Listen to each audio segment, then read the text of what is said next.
انشاء الله وی بډیر زرد سپین سحر زیری انشاء الله وی بډیر زرد سپین سحر زیری نقرار زونو تبرسید قرار زیری د کفر ستر لیدونکو او اوریدونکو السلام علیکم ورحمت الله وبرکاتہ.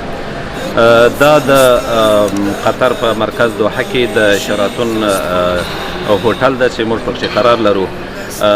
دا هغه هوټل ده چې سبا به دلته د افغانستان د اسلامي امارت او د امریکا د چارواکو تر مابین د اشغال د خاتمې د تړون د لاسلیک مراسم په دې هوټل کې ترسره کیږي. د دې پر افتخار او له ویاړه ډکې ورځې مبارکي د افغانستان غیرتمن ولس او ټولو افغانانو ته وایم دغه ورځ د ټولو ته مبارک وي.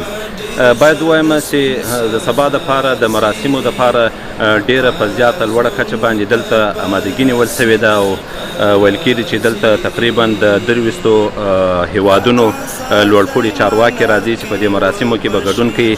همدغسې همدا اوس دلته د هوټل په لابي کې او په دې تالار کې په لسګونو خبریالان موجود دي چې د سبا د مراسمو دپاره به دوی په مراسمو کې ګډون کوي او دې مراسمو ته به یو مطبوعاتي کوریج ورکوي.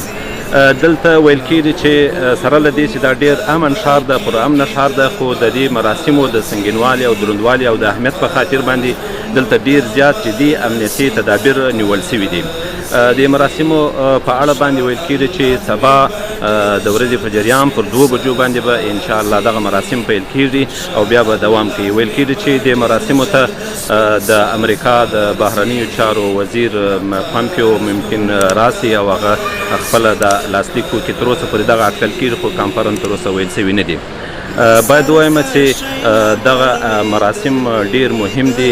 دلته د همدا اوس په دې هوټل په کوټو کې د ټولې نړۍ څخه د هیوادونو د بهرنیو چارو د وزارت په کچه باندې دلته لوړپوړي چارواکي راغلي دي. همدغسې د نړیوالو سازمانونو غړي هم په دې راغلي دي تر څو سبا په دغه مراسمو کې شرکت وکړي.